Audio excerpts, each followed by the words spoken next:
계시는 분, 앞에 뒤에 계시는 분 함께 인사 한번 하겠습니다. 반갑습니다. 사랑합니다. 여러분들을 축복하며 여러분들을 진심으로 사랑합니다. 나이가 좀 많으셔서 좀 깜빡깜빡하는 이런 할머니가 택시를 탔다고 합니다. 근데 택시를 타고 한참 가는데 갑자기 자기가 어디로 가는 줄 모르겠더래요. 그래서 택시기사한테 아저씨 내가 어디로 가자 그랬죠? 하고 물었더니 택시기사가 깜짝 놀라가지고 할머니 언제 타셨어요? 그러더래요. 그러니까 두 사람 다 깜빡깜빡 하는 거예요. 요즘 저도 나이가 먹어서 그러는지 깜빡깜빡할 때가 있어요. 걔 이제 운전을 하고 집에 와서 차를 주차해놓고 집에 올라왔는데 차에다 핸드폰을 두고 온 거예요. 이거 얼마나 짜증나는지 몰라요. 다시 내려가야 되잖아요. 뭘 잘 챙겨야 되는데 잘 챙기지 못하고 깜빡깜빡 잊어버리고 이렇게 살아가는 때가 너무 많습니다. 그런데 일상적으로 좀 잃어버려도 괜찮은 거는 잊어버려도 괜찮지만 잊지 말아야 될 것은 반드시 우리가 기억해야 됩니다. 기억하기 위해서는 어떻게 해야 되느냐? 오늘 사도 베드로가 그것을 염려하고 있어요. 사도 베드로는 지금 나이가 많이 들었습니다. 그래서 하나님께로 갈 때가 가까워 왔다는 겁니다. 자, 13절 보면 내가 이 장막에 있을 동안에, 이제 이 장막에 있을 동안이라는 말은 이 육체에 거할 때, 살아 있을 때에 너희를 일깨워야 되겠다, 이런 생각이 들었다는 겁니다. 그리고 15절 보면 내가 힘써 너희로 하여금 내가 떠난 후에라도 어느 때나 이런 것을 생각나게 하려 하노라. 이 베드로는 지금 이 육신을 떠나 하나님께로 갈 때가 가까운 것을 알았어요. 그리고 이 편지는 지금 누구에게 쓰는 거냐 하면 1절을 보면 1장 1절 읽어보겠습니다. 시작.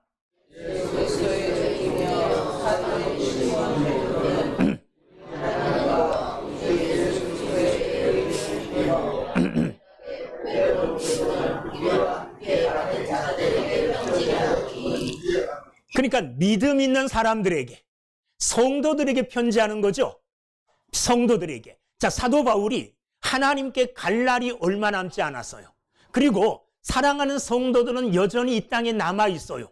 세상을 떠나면서 남아있는 성도들이 어떻게 되기를 간절히 바라는 소원이 있을까요?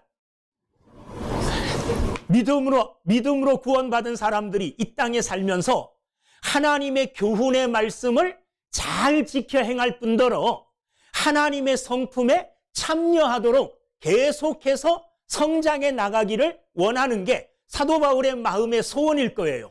자, 그래서 사도 바울은 그들에게 이와 같이 비결을 말해요. 내가 여전히 떠나더라도 너희가 계속 하나님의 교훈의 말씀에 굳게 서 있을 뿐만 아니라 그 교훈의 말씀을 계속 실천함으로 하나님의 성품에 참여하는 믿음의 성숙한 자가 되기를 위해서는 이렇게 해라 하고 사도 바울이 말씀하고 계시는 거예요. 첫 번째 뭐라고 말씀하시느냐? 오늘 우리가 읽은 본문 말씀 12절, 13절, 15절에서 동일한 말씀이 나와요. 똑같은 말씀.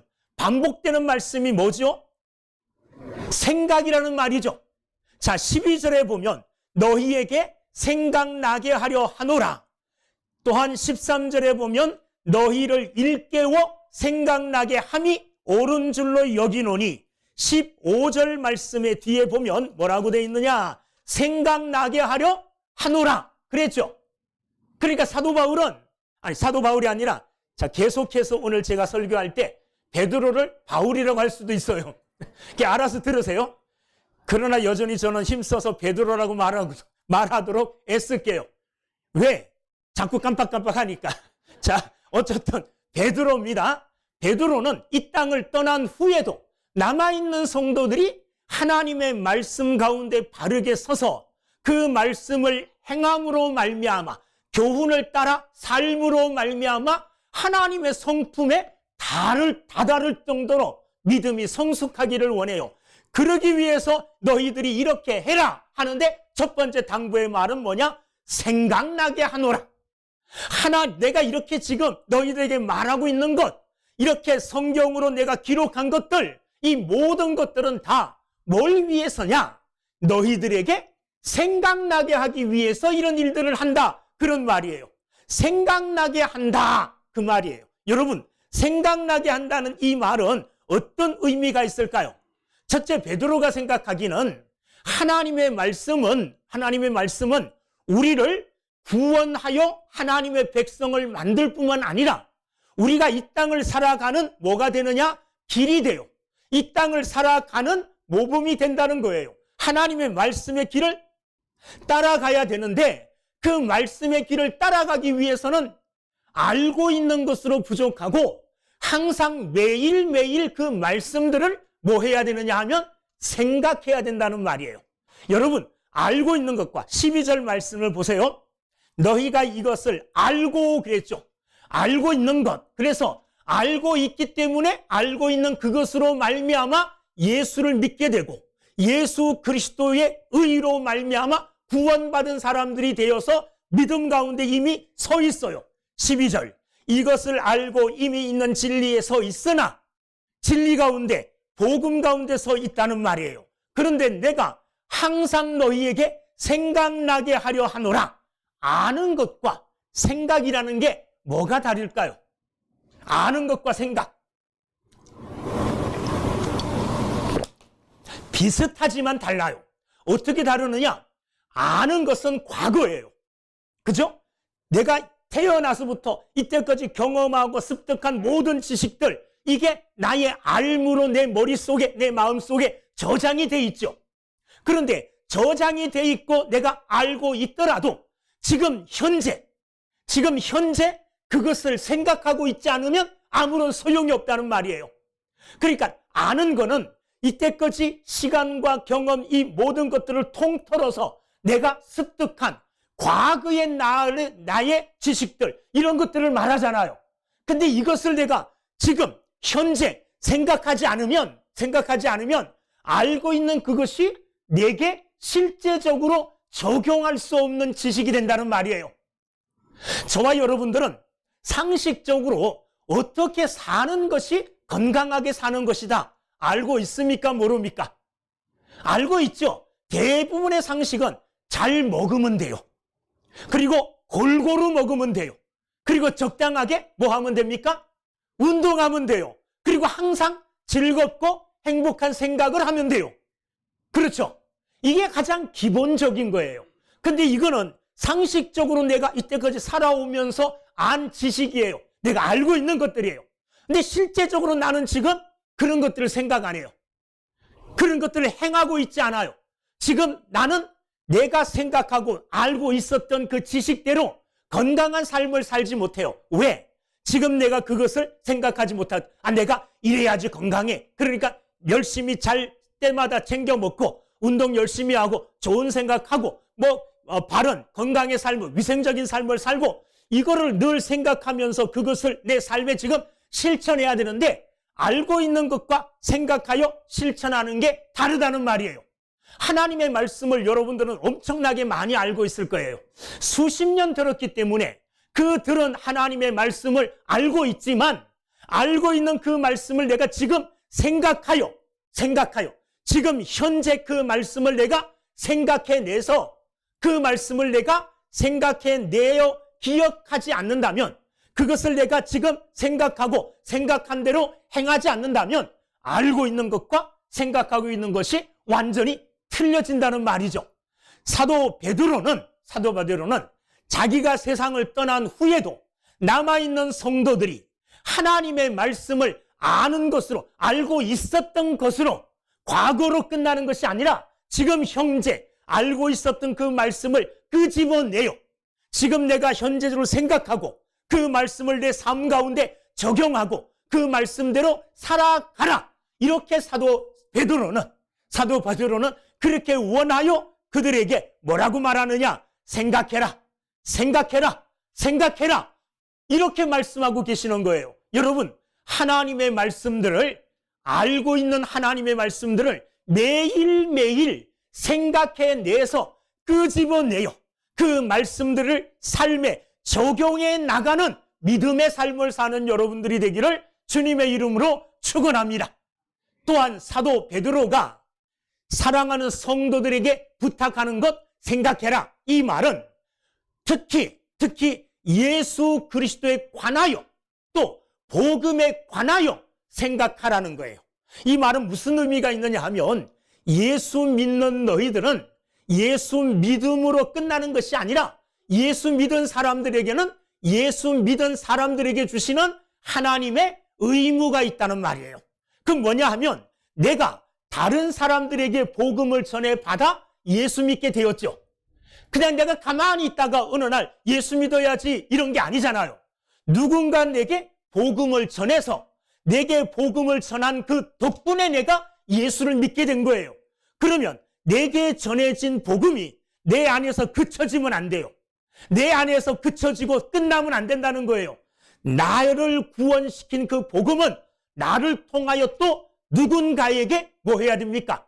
흘러가야 된다는 말이에요. 흘러가야 된다는 말이에요. 여러분, 그러하기 위해서 우리는 특별히 복음의 핵심을, 진리의 핵심의 말씀을 항상 생각하고 기억하는 삶을 살아야 됩니다. 수십 년 예수를 믿고 수십 년 설교를 한 목사님들도 갑자기 어떤 믿지 않는 사람을 만났는데 그 사람에게 복음을 전하라 그러면 어떻게 해야 될 줄을 모르는 분들이 계셔요. 왜 그렇습니까? 복음의 핵심에 대하여 늘 생각하지 않고 있었기 때문이에요. 작년에 여러분들에게 제가 초부터 성경 구절을 이 복음의 핵심 성경 구절을 중심으로 몇 주간 설교하고 그 성경 구절을 암송하는 암송대회 했죠. 그 말씀을 따라 생각해 보면, 아, 복음의 핵심이 이거구나, 이건 내가 잊지 말고 항상 기억해야 될 것이구나 하고 기억해야 될 것들이 있어요. 가장 먼저 기억해야 될 게 뭘까요?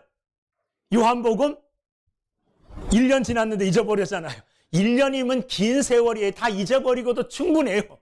요한복음 3장 16절이에요.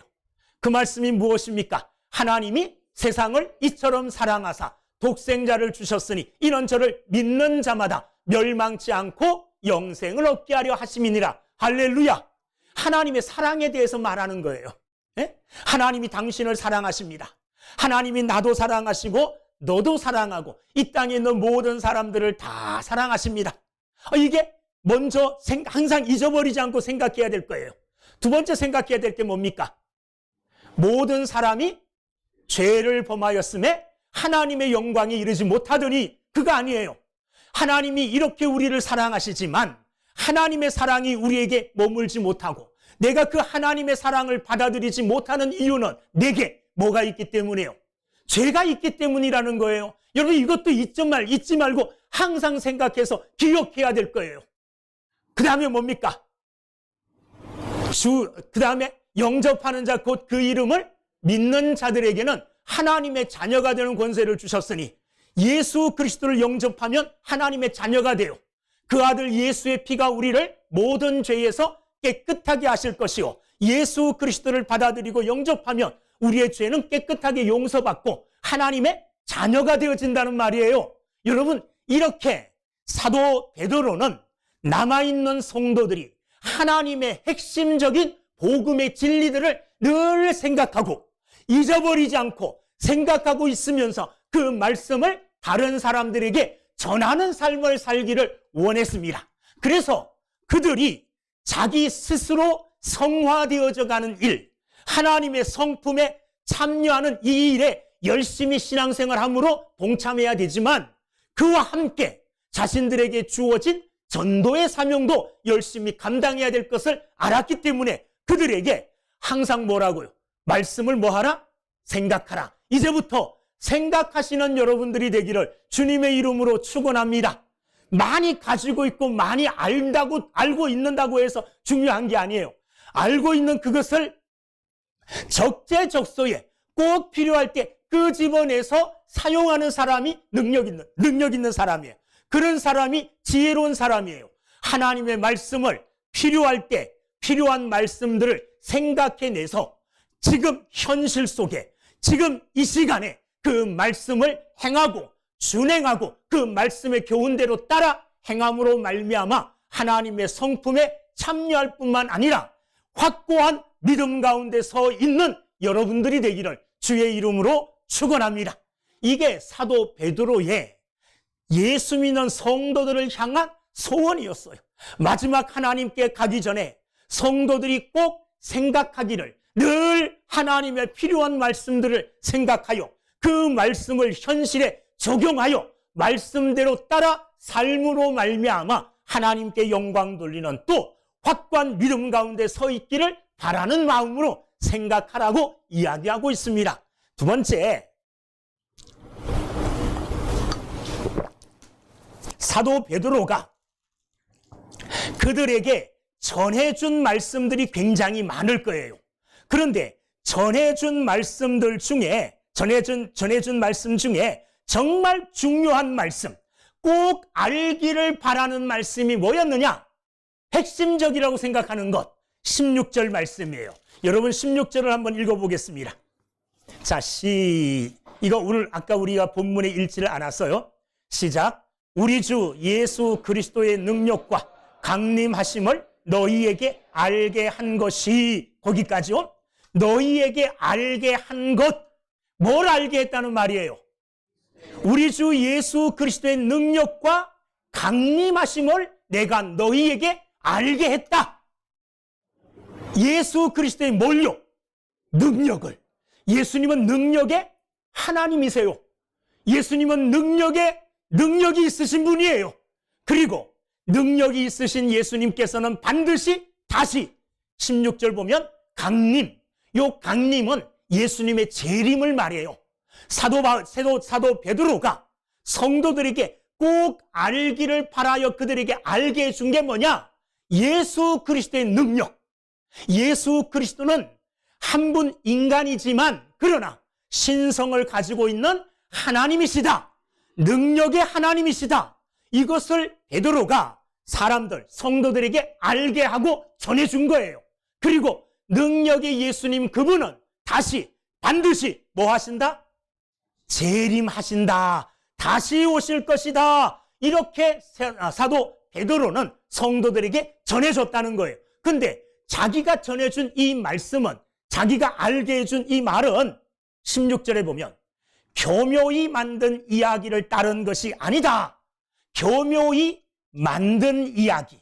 교묘히 만든 이야기라는 말은 사람들이 아주 교묘하게, 사람들이 믿을 만하게 교묘한 수를 써서 지어낸 이야기라는 말이에요.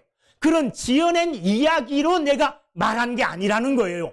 내가 이렇게 확신 있게 예수 그리스도의 능력과 예수 그리스도의 재림을 내가 너희에게 알게 해준 것은 16절 말씀 보세요. 끝에 우리는 그의 크신 위엄을 친히 본 자라. 예수님이 어떤 분인가? 예수님의 위엄을 내가 친히 보았기 때문에 내가 확신 있게 예수님은 능력의 하나님이다. 예수님은 반드시 재림하신다. 이렇게 확신 있게 말할 수 있다는 거예요. 내가 뭐 했다는 거예요? 친히 뭐 했다고요? 보았다. 그러면서 사도 베드로는 하나의 이야기를 합니다. 어떤 이야기를 합니까?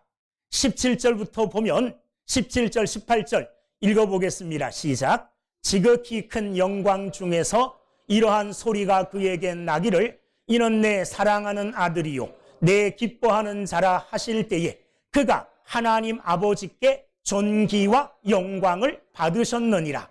이 소리는 우리가 그와 함께 거룩한 산에 있을 때에 하늘로부터 난 것을 들은 것이라. 어떤 성경의 내용이 기억나십니까? 생각나요? 예수님께서 베드로와 야고보와 요한 요 세 명의 제자만 데리고 따로 산에 올라가셨어요. 따로 산에 올라가셨을 때 아주 베드로와 그 제자들은 놀라운 광경을 보게 됩니다. 갑자기 예수님께서 어떻게 해요? 모습이 변화되신 거예요. 아주 그 모습이 빛나는 모습으로 변화되어지고 그 얼굴이 해같이 빛나고 옷은 눈부시게 하얘지는 이런 변화되는 모습을 보게 됩니다. 이것만 본 게 아니에요. 좀 있다 보니까 예수님과 함께 갑자기 구약의 모세와 엘리야 이 사람들이 함께 나타나서 세 분이 이야기를 나누는 것을 누가 보았어요? 베드로가 보았다는 말이에요. 그리고 갑자기 하늘로부터 음성이 들립니다. 마태복음 17장 5절에 보면 이는 내 사랑하는 아들이요 내 기뻐하는 자니 너희는 그의 말을 들으라. 이런 하늘로부터의 음성을 베드로가 거룩한 산에 올라가서 들었다는 겁니다. 변화되어지는 예수님의 모습을 눈으로 보았고 하늘로부터 들리는 주의 음성을 들었다는 거예요. 이렇게 변화산에서의 경험, 예수님이 어떤 분인가를 그는 경험한 겁니다. 예수님의 16절 끝에 보면 뭘 보았다는 겁니까? 크신 위엄을 보았어요. 예수님의 변화되어지는 모습뿐만 아니라 하늘로부터 들리는 하나님의 음성을 통해서 예수님은 하나님의 아들이시요 예수님은 능력의 주님이시다. 이런 큰 위엄과 영광을 산에서 뭐 했다는 겁니까? 보았다는 겁니다. 이 변화산에서의 베드로의 신비한 경험을 통해서 베드로는 예수님이 어떤 분이고 그 능력이 많으신 예수님께서는 말씀하신 바대로 반드시 재림하실 것을 확신하는 확신을 갖게 돼요. 베드로의 뭡니까? 어떻게 보면 영적 체험이죠. 그죠? 우리가 믿음의 삶을 살아가는 동안에 말씀을 통해서 정말 순전하게 이성적으로 또 합리적으로 말씀을 통해서 믿습니다. 이것도 중요해요. 그런데 그 말씀을 통한 믿음도 중요하지만은 우리가 믿음의 삶을 살 때에 또한 하나님이 보여주시는 영적 체험, 영적 경험을 하는 것도 우리의 믿음에 있어서 굉장한 큰 역할을 합니다.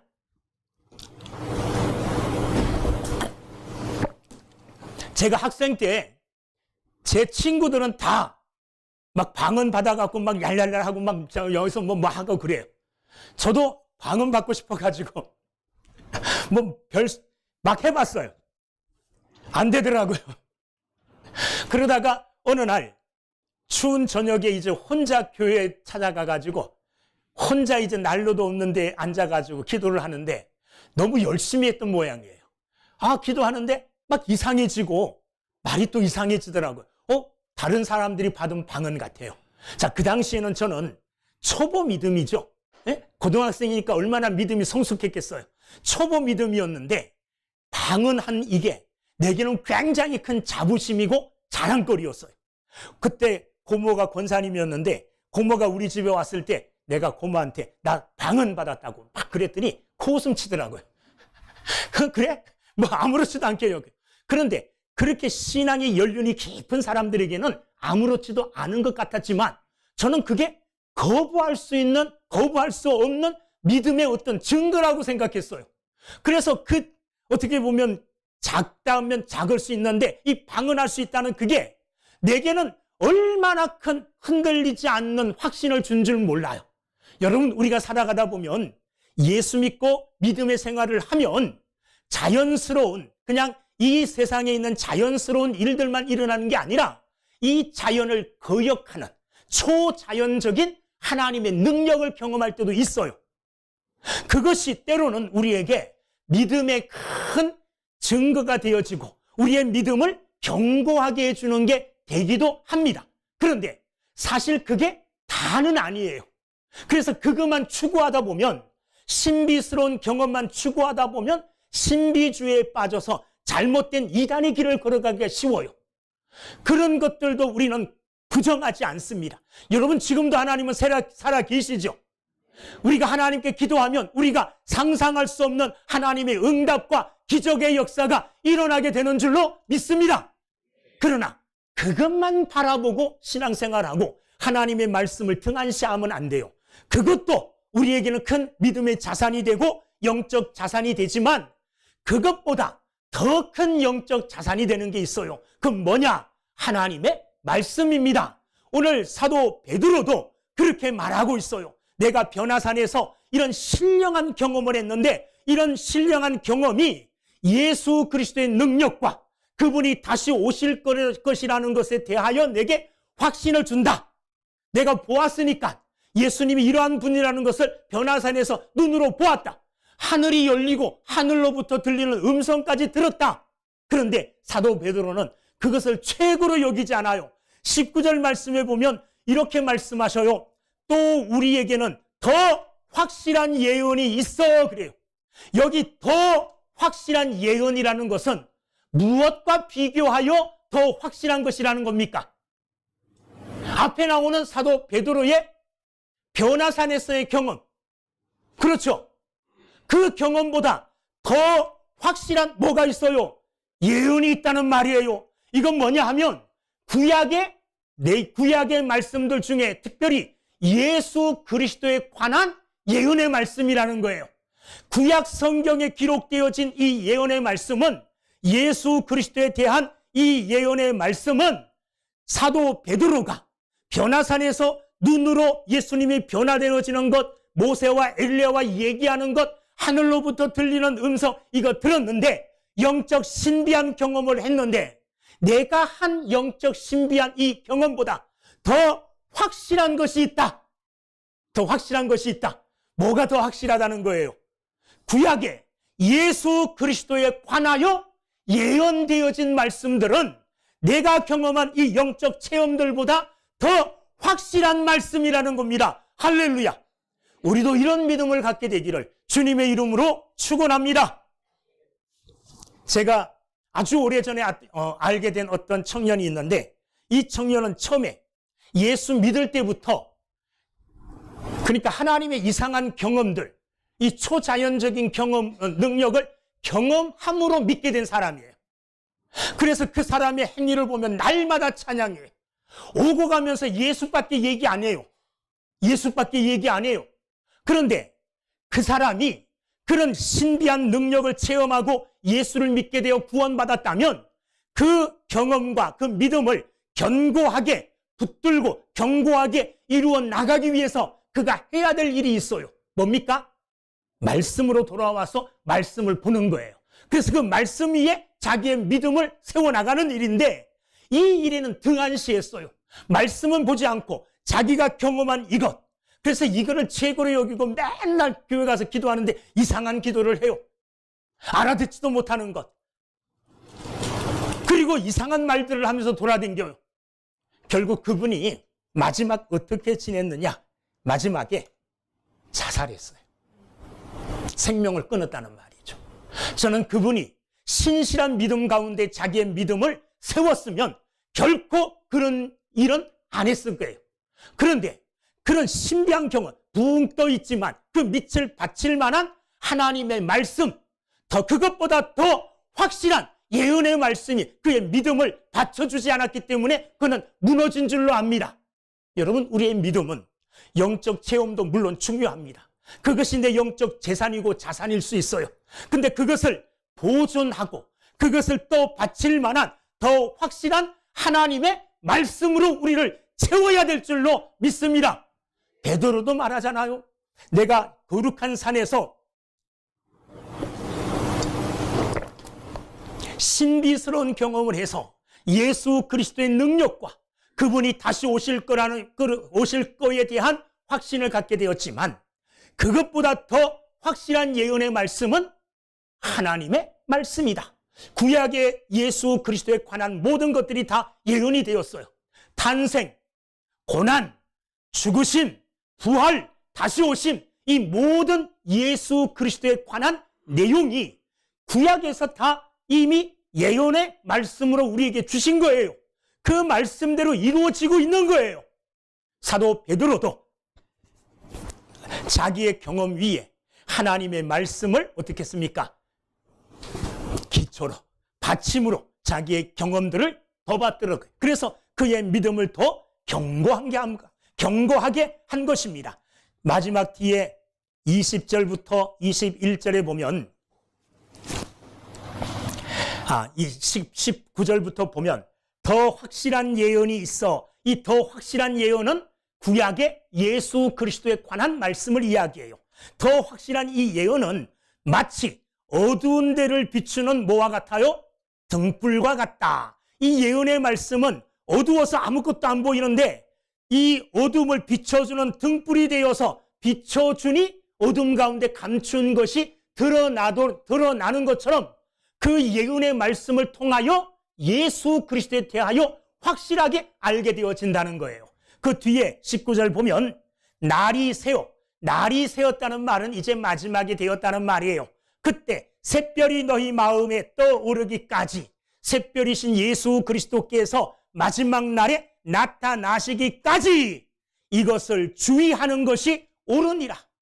하나님의 말씀, 더 확실한 말씀과 베드로의 영적 경험을 통하여 우리에게 알게 해주신 예수 그리스도의 능력과 다시 오심에 대해서는 그분이 다시 오실 때까지 우리가 항상 주의하여 그것을 생각하고 잊어버리지 않고 우리 삶에 실천해 나가는 이런 믿음의 삶을 살 것을 우리에게 권고해 주고 있습니다. 이 사도 베드로의 말씀처럼 항상 아까 말씀드렸던 생각하는 사람들, 하나님의 말씀을 떠올려서 지금 현재 하나님의 말씀이 내가 알고 있는 것들로 묻혀져 있는 그 말씀들을 일깨워서 붙들어서 가져와 오늘 현실에 생각하고 이 현실의 그 말씀을 실천하고 적용해 나가는 믿음의 삶을 살되 특별히 예수 그리스도에 관하여 예수 그리스도의 능력을 확신하시고 예수 그리스도의 다시 오심에 대하여도 항상 생각하는 믿음으로 재림의 믿음을 가지고 소망 가운데 살아갈 수 있는 우리 모두가 되기를 주의 이름으로 축원합니다. 기도하겠습니다.